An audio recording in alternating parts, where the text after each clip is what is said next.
So I always forget to order these to be separated, so I'm going to go ahead and remove them. You can kind of see, this is an older one, by the way. I kind of prefer the cloth gaiters, but I got this one used.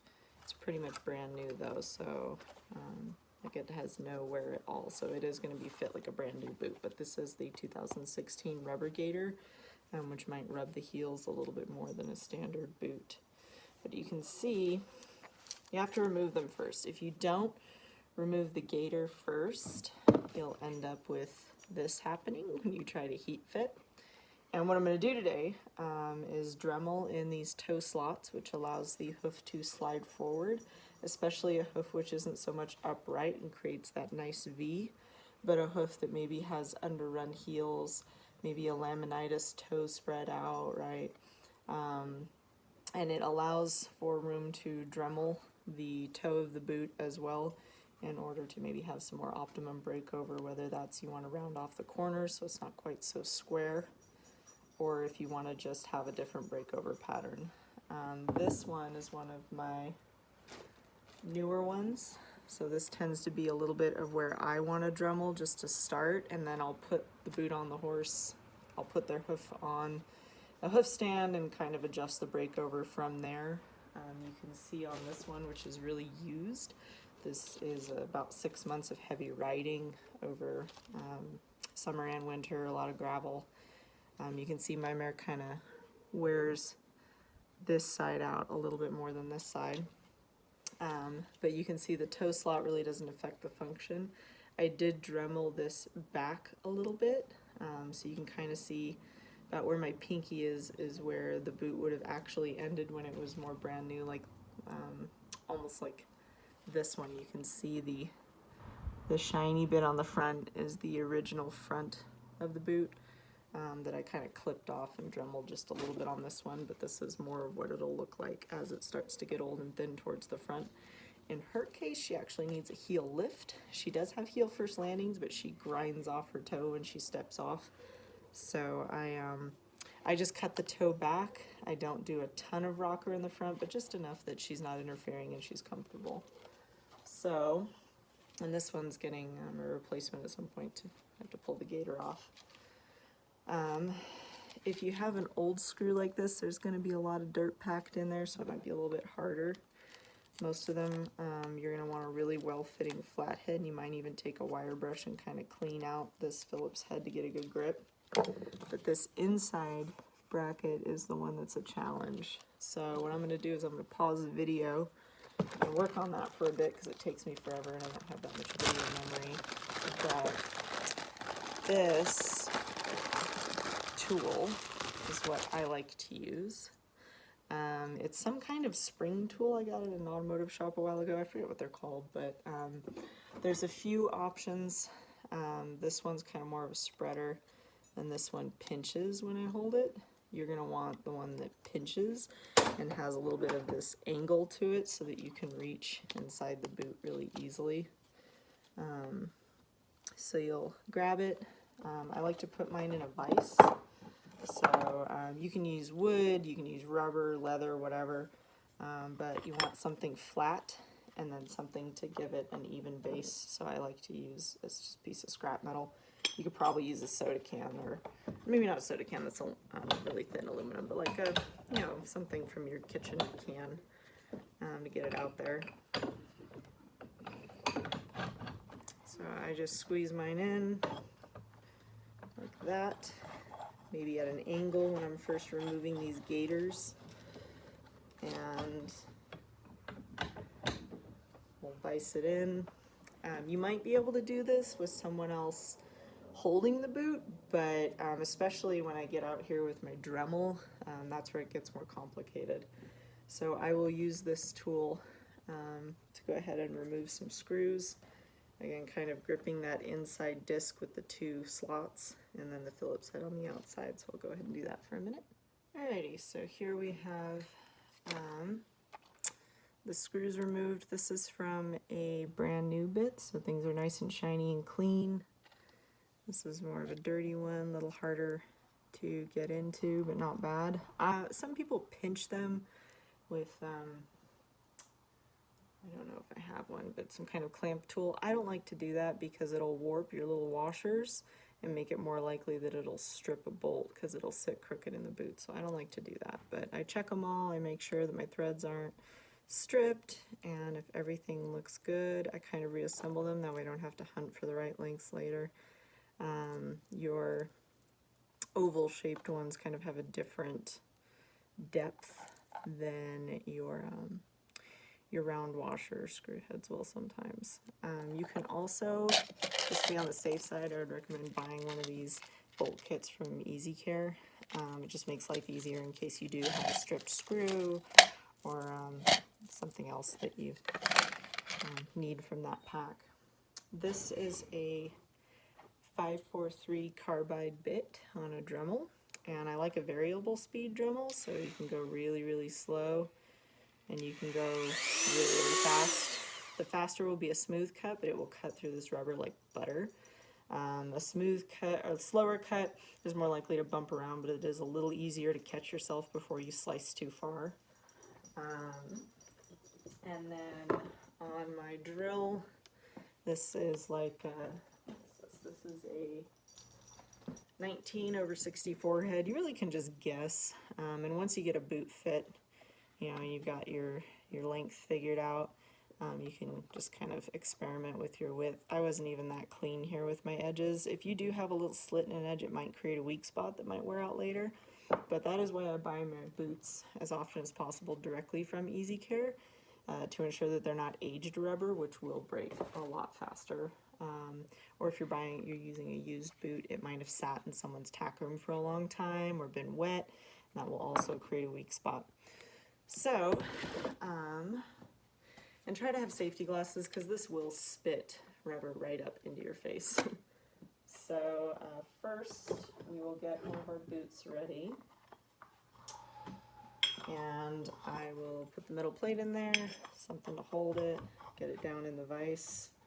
Don't worry too much about where your metal plate is. We don't have to go in that far, but there is a good probably inch of space there behind the toe down to the metal plate. So I don't have to worry too much about cutting through. So get it in your vise, and then just leave yourself plenty of space from the toe. Now, I like to cut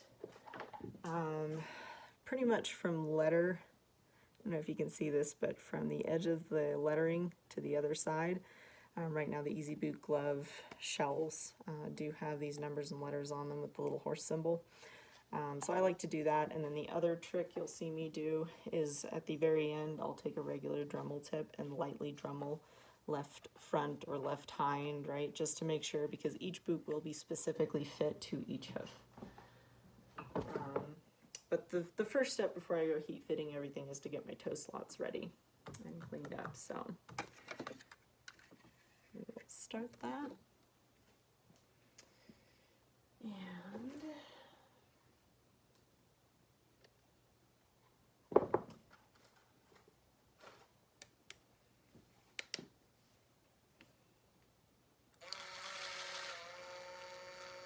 you want to seat it really well when you get started because you are drilling on a slope, and then instead of going straight down, you can come down at a little bit of an angle, not quite a 45. That would be maybe a little too steep, although it may not hurt. But just if you go straight, it's going to want to walk right off the boot, so you want to kind of get your spot picked out. You can be a little conservative, but it's going to be hard to Dremel these outer corners. That's why we drill the hole first, because the Dremel is just going to want to catch itself if you're trying to use the Dremel in the corners. So the drill holes help create like a guide. See, there you go.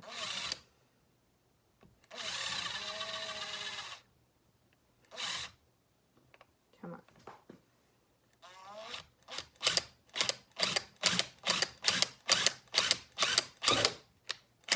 And then you back up. Do the same on the other side in roughly the same spot. I don't have the best vision in these dirty old goggles right now, but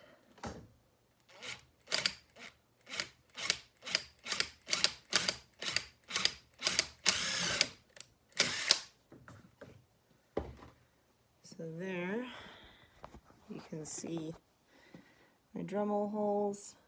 Yes, try to get my eyeballs down here and see if I can tell if, sorry, professional cameraman here. So you can kind of see the Dremel holes, and that gives us a guide, and then we will Dremel out in between here. Sorry, can't tell if I'm catching this in the camera or not. So yeah.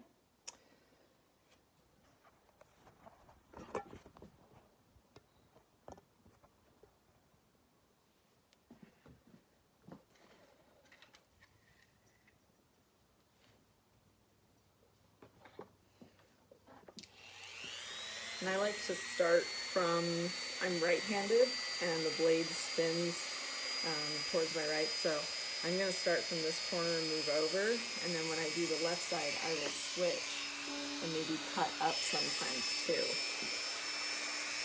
And I'll just get, the bottom is the hardest.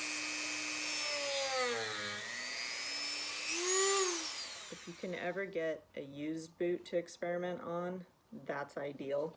So if you split one, mess one up like I did, you've saved a lot of money if it's used.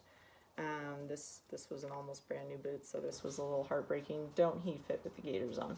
But if I were to teach someone, this would be a good one to be able to let them cut the rubber and learn some control before they go manipulating a $90 boot.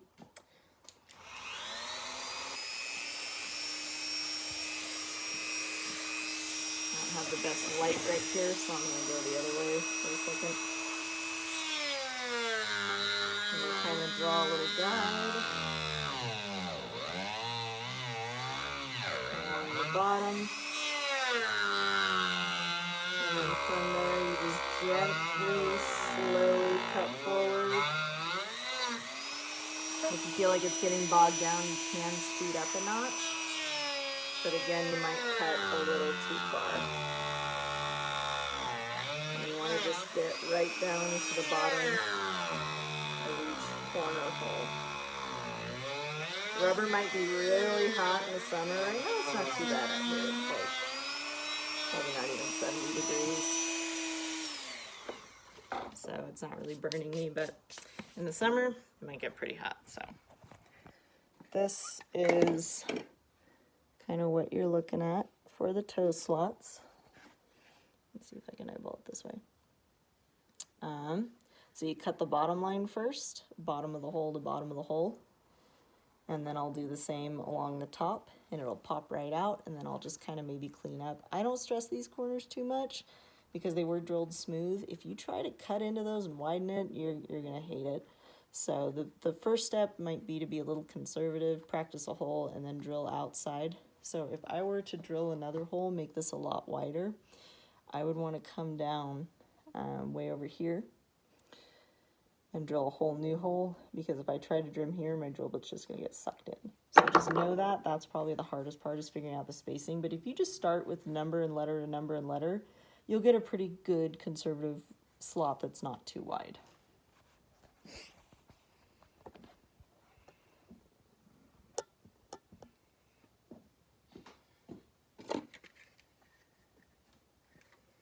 These glasses. I need new glasses. This is terrible. Alright, so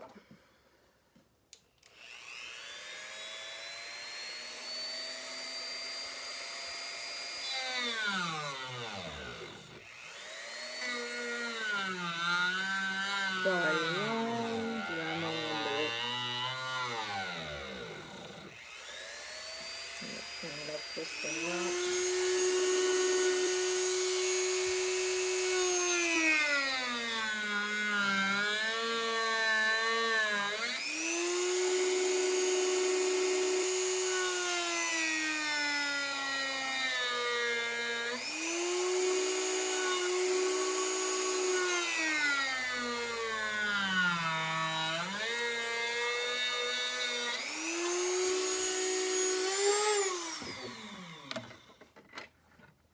Here we have a little residual rubber. I'm just going to toss out. And a pretty basic toe slot. I'm just going to kind of clean up these edges a little bit. It's just really hard to see in these old safety glasses. But again, if you've ever had a piece of rubber in your eyeball, you will not want to do that without goggles.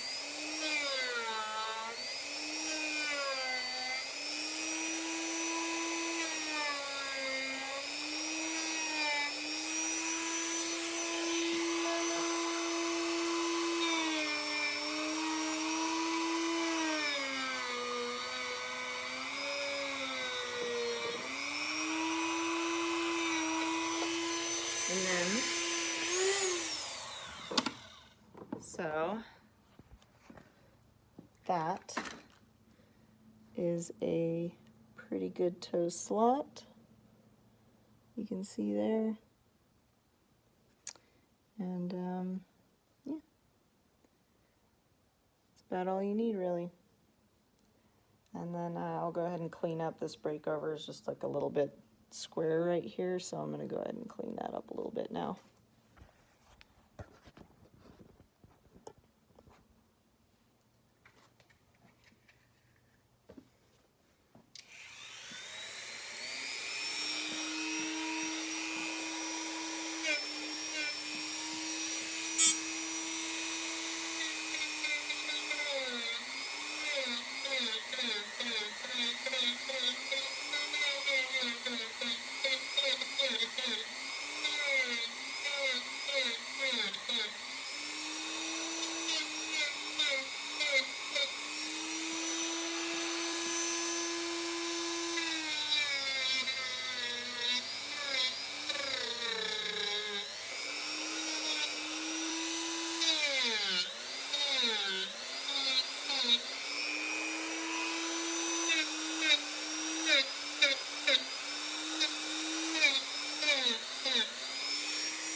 That's about it. So drill your holes, Dremel the bottom line first, Dremel the top line. I don't do too much with the breakover at this point. I like to get it heat fitted first. Get it, you want to push the hoof in enough that it splits it into this nice V. And then I'll kind of mess with the breakover and whatever else I might need to do, and that's specific to that hoof. For heat fitting, just know that a used boot will not get shiny when you heat it, so it's much, you have to be a lot more careful in a used boot to not overheat it. What I would recommend is actually each day you're going to do this, it's going to take a different amount of time of holding the heat gun to the boot in order to heat fit it. So I would keep one of these broken ones, especially if you broke a new one and you're going to be primarily dremeling new ones. That'll give you an idea because you can heat this, count the seconds until it gets shiny, and now you know roughly how much time to spend on each area to get it heat fitted right. On her, she tends to have flares over her quarters right below these screw holes, which is why that split, because that's where the force was when we were sliding her hoof in. So that is where I'd be heating, is in this zone. You can kind of see a little bit of heat markage there. These were done last year, but again, pretty almost new, so sad. But so what I will do is I'll heat fit this side first, get it stretchy. I can kind of take a tool and feel it. The boot will get pretty hot. I don't know that you want to handle it barehanded. You might want to have gloves for that. And then I will take it on her hoof, tap it all the way on, use a rubber mallet or even a hammer. You can even kind of hit it with the bottom of your hand, but you want to tap it on there real fast and then set the hoof down on the ground with it on and try to keep your horse still. So if they have something they can be eating while they do this, put fly spray on, try to make sure they're tired, right? That'll help, because if they fidget, that boot can twist on the hoof and now it's not heat fitted properly. You can sometimes twist them back real quick, but I don't recommend it. It's not ideal. In cold weather, the boot will get cold a lot faster. So she's going to be right here next to me. I'm just going to run over there and heat fit. I probably won't do too much videoing of that part just because it's only me here today. But you'll kind of be able to see what I mean when I compare this heat fitted boot to the way the brand new one fits. Okay, so if you have a screw that won't come out, you can try kind of, this will ruin it, but you can vise onto the washer. And if that doesn't work, then maybe you start stripping it. I took my cutter here and I cut straight down, more or less like, well, the screw's turned now, but you just cut straight down and create a flat head deeper than the original screw base, and now you can get it out with a flat head. So, tricks. This is another fun thing about heat fitting is if your boot comes a little crooked or putting the gaiter on bends the wall, if you heat fit this, it'll fit just fine. Probably will go away perfectly. But keep an eye when you slide that on the hoof. I would hold that with my fingernail or maybe a thin wood wedge, paint stick, something like that, just to kind of hold it out so it doesn't curl and fold under the hoof when you heat fit, because that might be a little bad. So here this boot has been cooling for a little bit. I don't really love the space up here, but now you can see when I squeeze, it doesn't move a ton and there's still just the slightest V. I'd like a little more. I might try this one again and try to get it forward more. Part of the challenge is my slot's just a little bit off to the side. So once it's cool, I might, when I feel brave, I might try to drill just a slightly wider hole, bring it back, heat it one more time on this side, and then try to shove that hoof on there again. But as you can see, not a bad fit. I would probably rasp this 1/4 inch or so off to give her a more optimal breakover, because she has very underrun heels. So I try to give her a very short, well-rolled toe. You'll know if this is tight enough, if it's gonna stay on, if you can grab it by just the hoof and wiggle and pull, it's not going anywhere. You can do this side to side and it doesn't budge, you're fine. And then always pull these boots off by getting your finger under here, even with the gaiter over. Just peel the gaiter back, get your finger under and pop them off. But when you've just done a heat fitting, I'm gonna let this one stay on this horse and just keep an eye on it and make sure she doesn't twist it. She's pretty calm right now, so I think she'll be fine.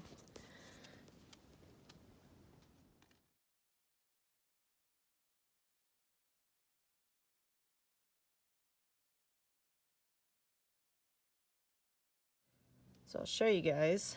This is a non-heated hoof boot, brand new, no toe slots. You can see there's a lot of space in here. No V at all. In fact, I can squeeze a finger all the way down in there. Almost to the toe. It's really loose in the front. Gives her even more of a long, almost bullnose toe to walk on. It's pretty tight fit though. Like when you buy these, use the fit kits. It'll help a lot. But what you want is you want one tight enough, more or less fits the shape of the hoof, no major flaring around the side. I mean, you can heat fit flaring, but you know, if you can buy a wider size, do it. For smaller hooves, you might have to heat fit more. And then when you remove, it should be kind of tough, maybe even more muscle than that. But yeah, that's a new boot. And then this is a heat fitted boot. Pretty much is gonna click right in there, locks in pretty safely onto the toe. And now you can see there's a little bit of a V there, which is a lot for her. You can't slide your finger quite as far, and it's a lot tighter if you try. Now you could get one of those little safety straps, but I find that that actually pinches it too far, and then that toe won't keep sliding forward. As she walks in this, I know I just put it on, but as she walks in this, this tends to get a little more sucked on if you have the gaiter.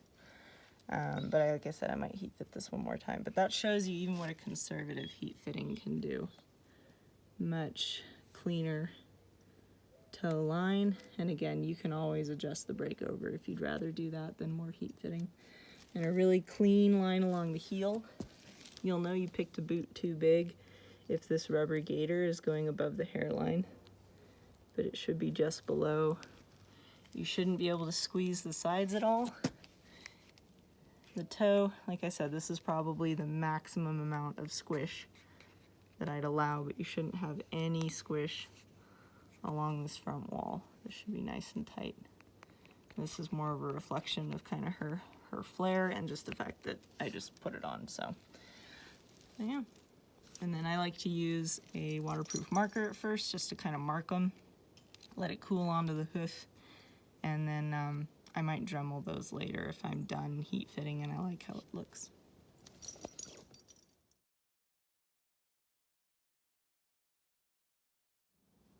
So this one I just heat fitted, and I'm a lot happier with this one because there's only one side that kind of sits forward, and that's really part of the slant. She's just a little toed in, so her hoof has a very slight just tendency to kind of have flattening over here and straighter over here. But that's a much better V than what she had. I wish I'd taken a video of that one before I fitted it, but a much better V than the other one. I like it. And again, all of this will probably rasp away. And again, the wider your toe slots, mine are pretty conservative, but the wider they are, the easier it is to force that hoof forward without getting these shells too hot. This one, I may even take a little Dremel and try to get it a bit wider. You do have to watch sometimes. Sometimes this side of the lettering, the left, doesn't go quite as far as this side does. So you should probably drill a little farther on that side. And I'm gonna probably do that to this one and heat fit one more time, see if I can get it forward before I rasp the bottom off and make it all balance. But this one I'm happier with, so. Here we have a freshly heat fitted hind with a lovely tight V. Nice all the way around, not touching the hairline. I will still back that toe up a bit on these, but this is what I aim for right here. A nice tight fit. You could even, if you're fitting a mule or a horse with really, really narrow, pointy hind hooves, you could even probably get this way farther forward by heating these tight areas and scooching the boot forward. Just beware to not heat too much up in here, kind of leave that alone until it looks like it's getting real stretched. If you get any extreme stretching, then maybe you'll fit those, but I like this, and I think I'll let it set on her until I'm ready to rasp that toe back. Kind of see here, I marked how off I was on the hole versus, so it goes a little farther past on the left than it will on the right. But generally about 2 inches will do it. And if you ever have an old boot and you're making your second set, it's a lot easier because you can just kind of match up your slits a little bit and eyeball it from there. So this one will come out at least that far, if not maybe even a little bit farther. And that'll be kind of an art with the Dremel. So I would, again, experiment on one of your busted ones if you can. Here I'm going to heat fit just a second time, so we can't rely quite as much on the shine. Plus, because I rinsed it to cool it off faster and see if it would suck down, this boot is going to look shiny, and it may not actually be coming to temp. It might be too hot, so you're going to have to eyeball it. You might even heat one of your old boots to the point where you do melt it, just to know where that line is. But basically, if you heat too much, you can pull the wall of the boot apart.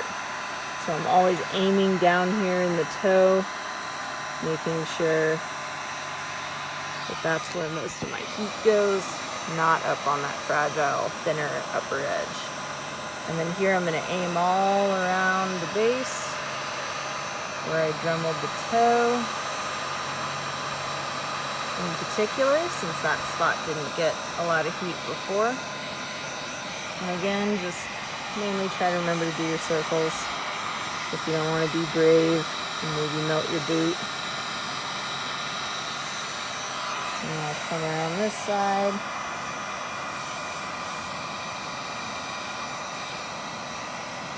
For me, I melt most of it because her hooves are pretty round. They just need to kind of slide forward.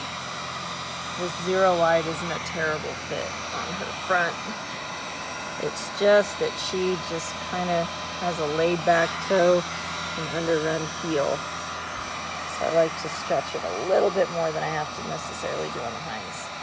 Let's see how this goes. You'll even notice sometimes a little horse on the front gets a little melty, shiny. If you start to see any bubbling, don't even put it on the horse. Just wait, let it cool completely. Maybe soak it in a cold bucket of water, dry it off, and try again.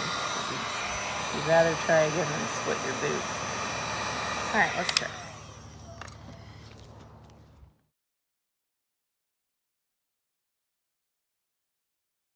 Heat fitting, go ahead and do a little walk test.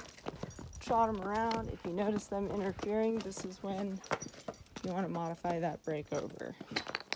Brand new boots might sound a little more hollow, rubber sounding than they will once they're broken in, but they should wear in fine. You just want to make sure to not have too much of a squared off toe, unless that's what you want for your horse, and fix the breakover. Here, I've clipped the toe off with my nippers. And then you just rip it off. And now I will round that off with my hoof file.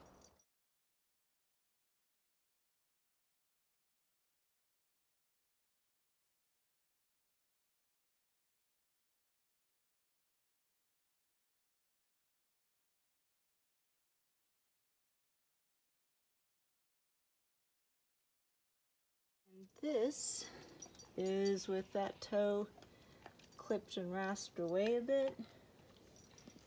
You can see gives it a much better breakover. And again, you might adjust this over several days. Be conservative at first and go from there. But not too bad.